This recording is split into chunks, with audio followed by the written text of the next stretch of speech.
নমস্কাৰ স্বাগতম জনাইছো job education YouTube channel to জবলৈ বন্ধু বান্ধৱীসকল আজি মই অসম চৰকাৰৰ এটা বিজ্ঞাপন লৈ আপোনালোকৰ ওচৰলৈ আহিছো যিটো বিজ্ঞাপনত থাৰ্ড গ্ৰেড ভেকেন্সিৰ কাৰণে কিছুমান পদ খালী হৈছে সেই পদসমূহ পূৰণৰ কাৰণে বিজ্ঞাপন আহিছে টোটেল 22টা পদৰ কাৰণে বিজ্ঞাপন আহিছে এই পদ কেইটাৰ কাৰণে আপোনালোকক শিক্ষাগত অৰ্হতা কিমান লাগিব বয়স কিমান প্ৰয়োজন হ'ব আৰু কোন ডিপাৰ্টমেণ্টত এই পদসমূহ আহিছে ইয়াৰ বিষয়ে সবিশেষ আজি মই এই ভিডিঅ'ৰ জৰিয়তে আপোনালোকক জনাবলৈ চেষ্টা কৰিম বন্ধু বান্ধৱীসকল আপোনালোক যদি মোৰ চেনেলত প্ৰথমবাৰলৈ আহিছে তেন্তে চেনেলটো সাবস্ক্ৰাইব কৰি কাষতে থকা অল নটিফিকেশ্যনটো অন কৰি দিয়ে যেন আৰু যদি আপোনালোকে ভিডিঅ'টো ফেসবুকত চাই আছে তেনেহলে পেজটো ফলো কৰি দিবলৈ নাপাহৰিব আহক আমি ভিডিঅ'টো আৰম্ভ কৰোঁ বন্ধু বান্ধৱীসকল আপোনালোকে বিজ্ঞাপনটো দেখা পাইছে বিজ্ঞাপনটো গুৱাহাটী হাইকোৰ্টৰ পৰা প্ৰকাশ কৰা হৈছে গুৱাহাটী হাইকোৰ্ট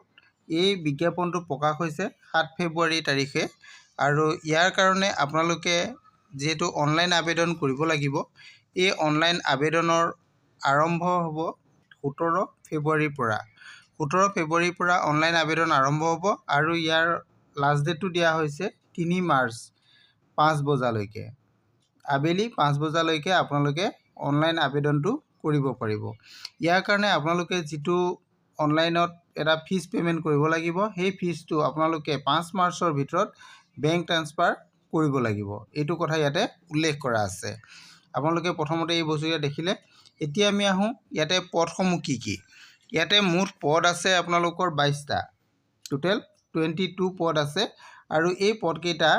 হৈছে third grade for Assam judicial service third গ্ৰেডৰ পদ হয় এটো আসাম জুডিচিয়েল সাৰ্ভিসৰ কাৰণে এই পদ কেইটা আহিছে এই পদ কেইটাৰ কাৰণে আপোনালোকৰ দৰমহাটো ইয়াতে ধাৰ্য কৰি দিয়া হৈছে আপোনালোকে চাব পাৰিব 77,840 रुपीसৰ পৰা আপোনালোকৰ দৰমহাটো আৰম্ভ হ'ব 1,36,520 লৈকে আপোনালোকৰ পাৰ মান্থ দৰমহা হ'ব আৰু ইয়াৰ কাৰণে আপোনালোকৰ পদ কেইটাৰ শিক্ষাগত অৰ্হতা কিমান প্ৰয়োজন হ'ব সেইকেইটাও মই আপোনালোকক জনাই দিম আমি যেহেতু পদ টোটেল 22টাৰ কথা জানিলো গতিকে সেই 22টা পদৰে ৰিজাৰ্ভেশন ক্যাটেগৰীত কিমানটা পদ আছে কোন ক্যাটেগৰীত কিমান পদ আছে এটো আপোনালোকে চাওক আনৰিজাৰ্ভ ক্যাটেগৰীত আপোনালোকৰ ইয়াতে 22টা পদৰে 12টা পদ দিয়া হৈছে আৰু এসচিৰ কাৰণে ইয়াতে এটা পদ ৰিজাৰ্ভেশন দিয়া হৈছে এসটি প্লেনৰ কাৰণে দুটা পদ দিয়া হৈছে আৰু এসটি হিলছৰ কাৰণে 7টা পদ দিয়া হৈছে টোটেল আপোনালোকৰ পদ হ'ব 22টা আপোনালোকে পদ কেইটা ক্যাটেগৰী ওয়াইজত দেখিলে এতিয়া আমি আহো ইয়াৰ কাৰণে আপোনালোকৰ শিক্ষাগত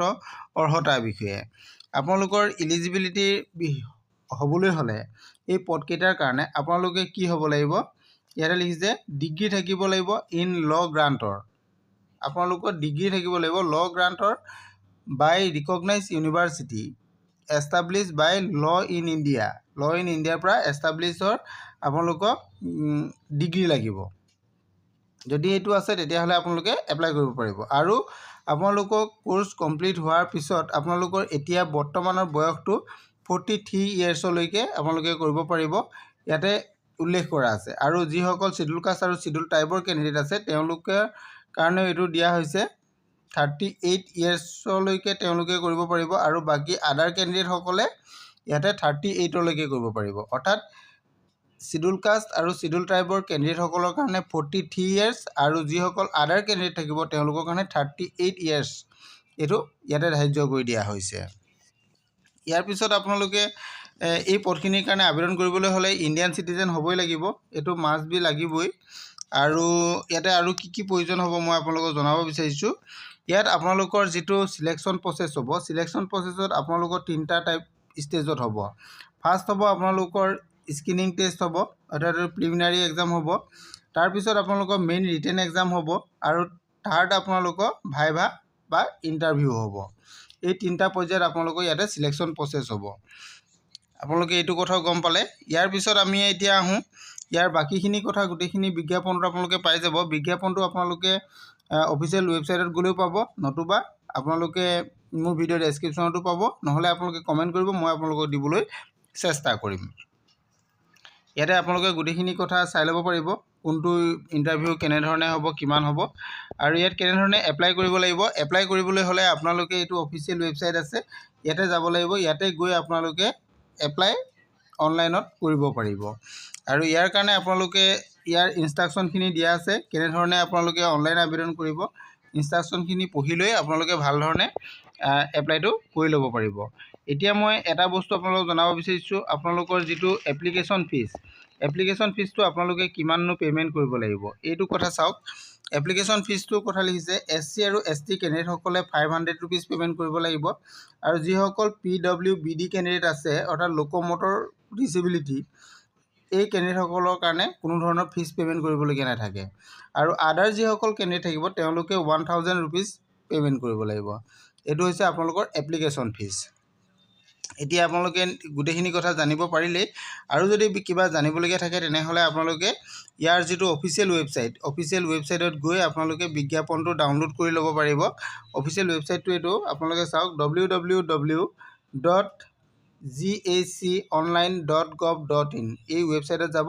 তাৰ পৰা আপোনালোকে বিজ্ঞাপন ডাউনলোড কৰি ল'ব পাৰিব আৰু অনলাইন আবেদনো তাৰ পৰাই আপোনালোকে কৰিব পাৰিব। আজিৰ ভিডিঅ'টো ইমানে আছিলে। যদি ভিডিঅ'টো আপোনালোকৰ ভাল লাগিছে তেনেহ'লে ভিডিঅ'টো লাইক কমেণ্ট শ্বেয়াৰ কৰি দিবলৈ নাপাহৰিব। Thank U.